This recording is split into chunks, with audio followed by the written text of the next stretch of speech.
Long, long ago, there was a great thief.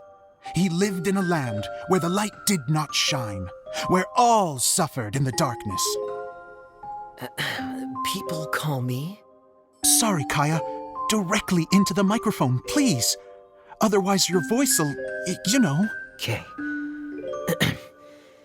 They call me the Dagger Bandit, but no one sees that I rob the rich and give to the poor.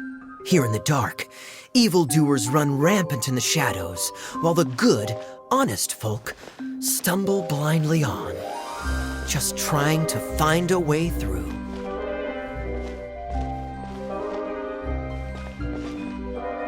As the bandit brooded, suddenly the world was inexplicably changed as a single star appeared on the horizon and flew across the sky. Traveler, stomp on that movement mechanism in front of you.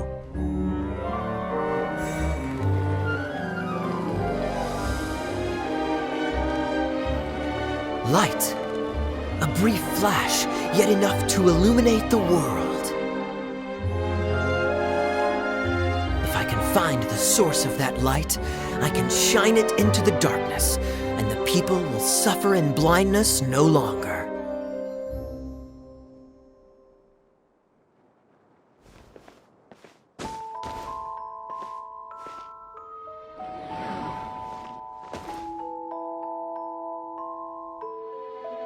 Without a moment to spare, he set off to follow the star's course. All the while, the star kept moving through the sky. Traveler, the star kept moving through the sky.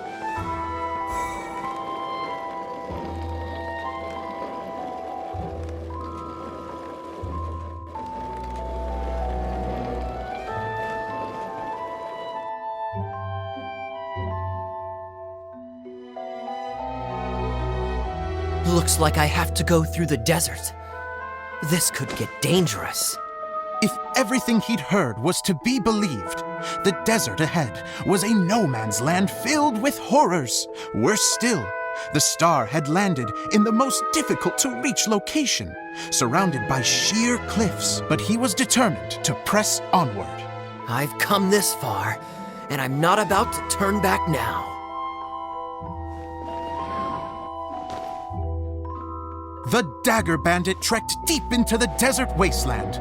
Yet when he finally arrived at his destination, he found not a fallen star, but a young girl, dressed in white. How strange. I'm positive this is where the star landed. Young lady, do you know where the light has gone?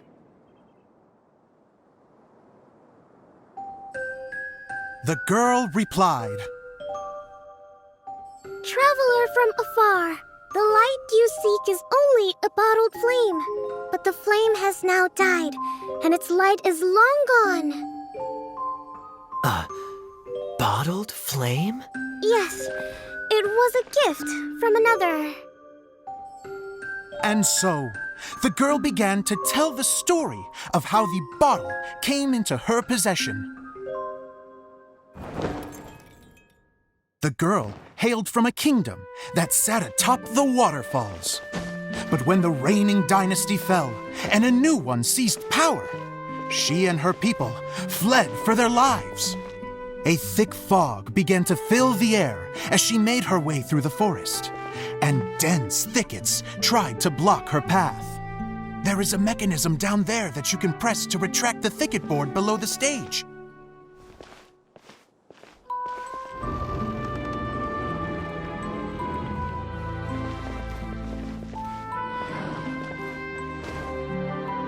If I only had a lamp to guide me through this wretched forest, then I could survive. With scratches covering her arms and legs, the girl pressed through the pain and made her way forward. The road ahead was arduous, but she was determined to press onward. I've come this far, and I'm not about to turn back now.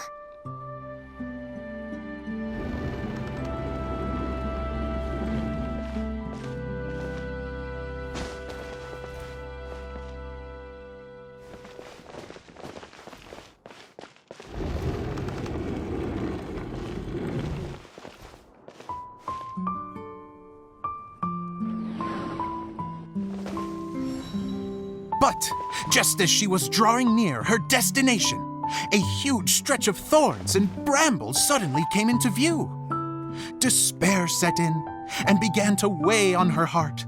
If only someone could help me, I would give anything in return. The girl's heartfelt wish in her moment of desperation did not go unheard. Wait! There's no mechanism for the final thicket! Ugh, I must have forgotten to check those boards. According to the story, those thickets should be gone from the stage now, right? Yes, total oversight on my part. Ugh, what a pain. I can help! Traveler, catch!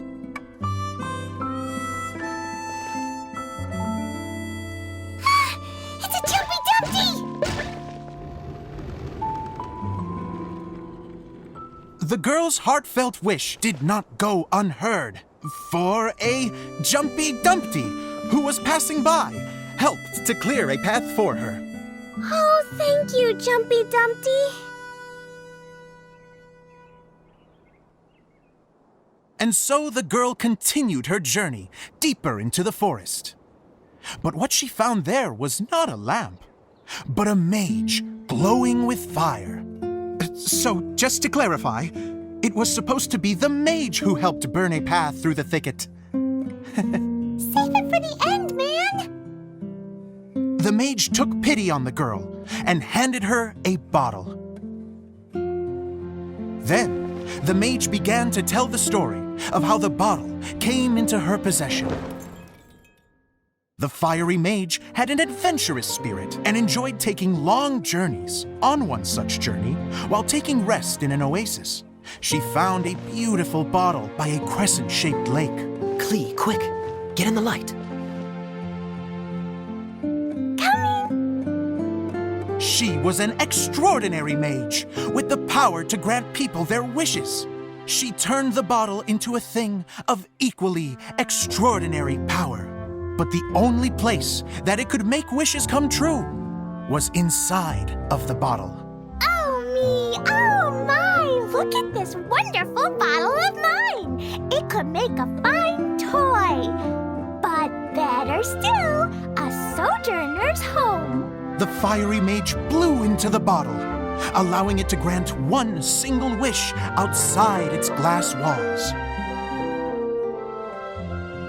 Oh, am I supposed to blow into it? Wow, it lit up! A flame was kindled within the bottle, and it began to glow a fiery red, just like the mage herself.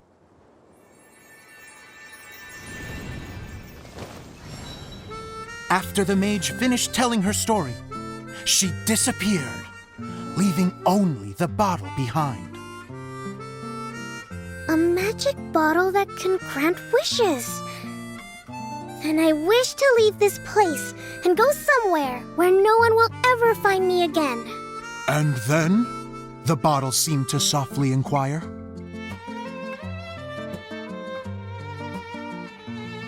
I don't know. The flame in the bottle faded as the girl's single wish was granted, and she found herself in the middle of the desert, far away, where no one could ever find her.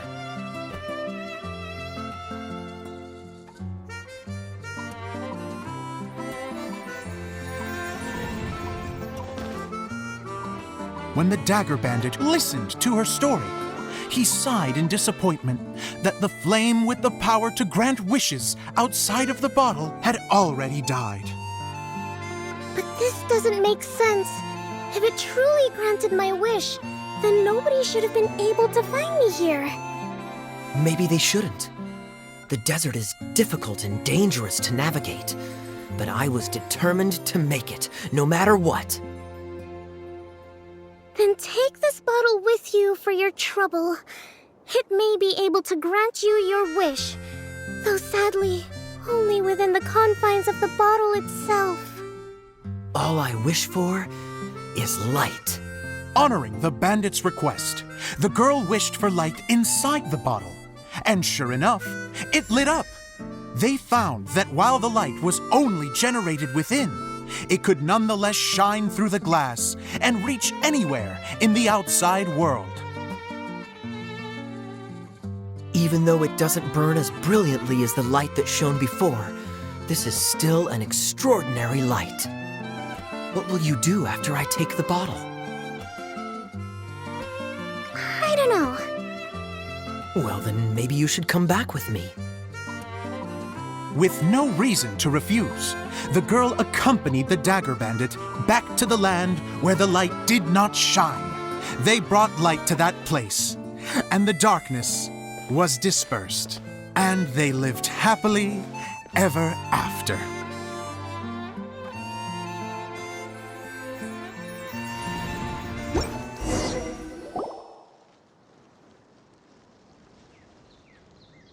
And we're done! Seems the show went pretty well.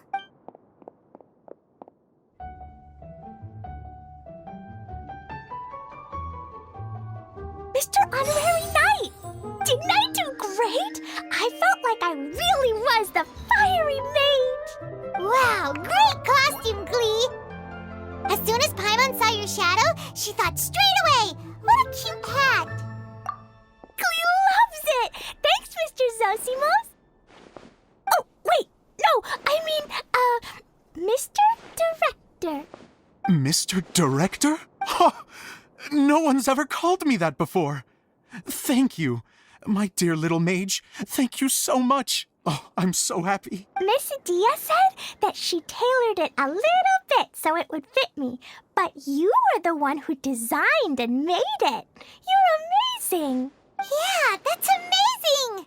And it sounds like Adia did a great job too. It was nothing really. Just one of those, oh no, whatever shall I wear to the ball moments. Sewing comes in handy at times like that. Sewing is an art in its own right. You're more talented than you give yourself credit for, Adia. Really? Oh, I'm just gonna go for a second. Please, chat amongst yourselves. She gets embarrassed so easily. She really can't handle being in the spotlight. Idia's a sensitive person and doesn't have a whole lot of self-confidence. I hope all the excitement hasn't brought her to tears. Oh, I'm a little worried. Don't worry. I'll go make sure she's okay. I'll see you all later. So, what did you all think of the play? Any thoughts? Huh? Uh-oh. Time to get serious. Now, are you sure you want to hear what we really think? Oh, absolutely. I had the courage to ask, didn't I? So, don't mince your words. Go ahead. Speak your mind. I can take it. Okay, Paimon will go first. So, the dialogue at the beginning was pretty good, but it ran out of steam as the story went on. Paimon could tell that you ran out of inspiration somewhere along the way. The characters were honestly a little bit ridiculous. Paimon didn't get what you were trying to do. The moment anyone started to show any kind of substance, suddenly the scene was over. Yes, all very good points, Paimon. I would add that in its attempt to pay tribute to the series 1,000 Nights, all semblance of a coherent was sacrificed. Plus, I do have to penalize you for the issues with the props. Miss Adia, what are you doing back here? Oh, you know, I return like the tide when people start discussing something important. Huh. Especially when it has to do with criticizing my show. Mm-hmm. But there was one thing I liked about it. Just one, mind you. The story had a good ending. You think so? I thought I was letting him off lightly. Adia, could I borrow you for a moment? Oh, sure. Excuse me for a moment. Back to you, Paimon. Keep up the good criticism.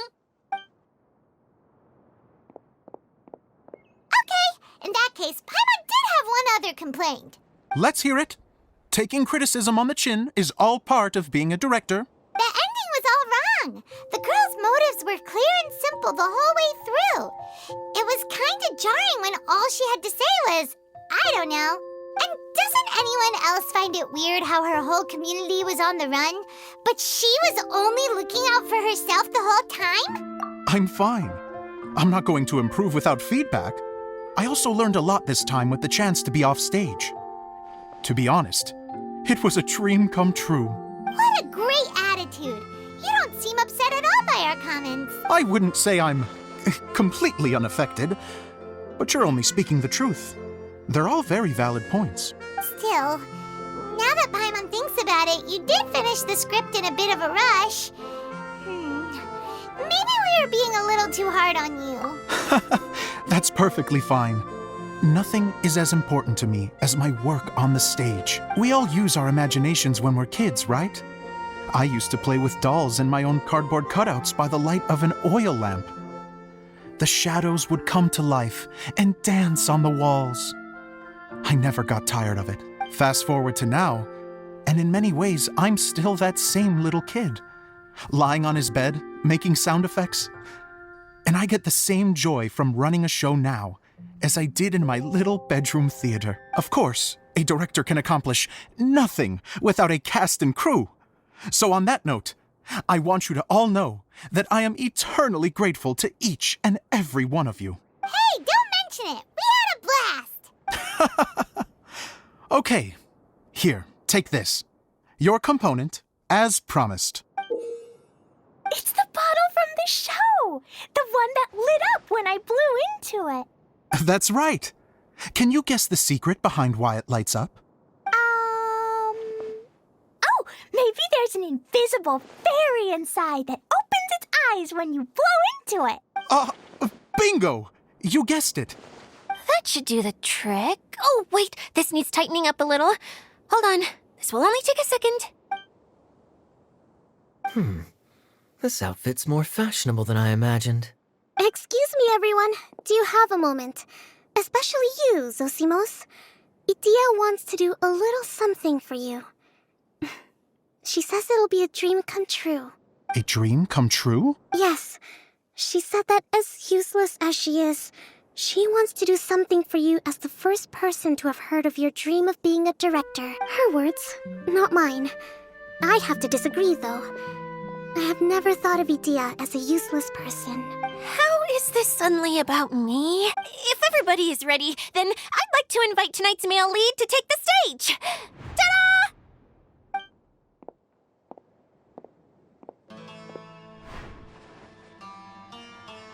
Wow! Cool! Kaya's turned into the real Dagger Bandit! How is me changing outfits supposed to make the director's day? It's just a prototype costume. Is he that easy to please? Don't be silly. If I know our director, nothing will make him happier than to see his ideas brought to life by the right actor. Well, then I'm happy to oblige. Who am I to argue with the star of the show? Zosimos drew up countless designs and made a few prototypes before landing on this one. It just needed some tailoring to fit properly, so I made a few stitches here and there. I hope the result isn't a disappointment. Oh, it's perfect. Idia, I'm so touched. Thank you all. You've made me happier than I ever thought I could be.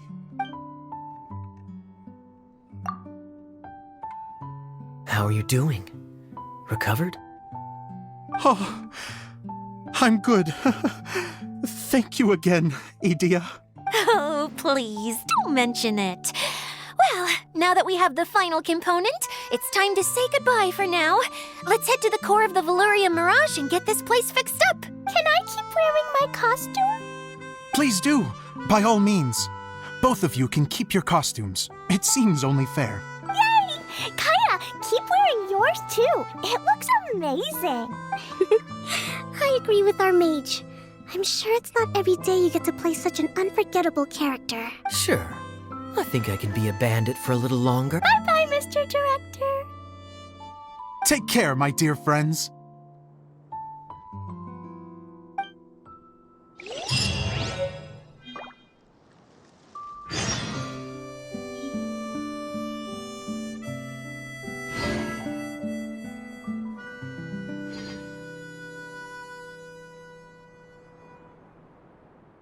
Wherever in this world I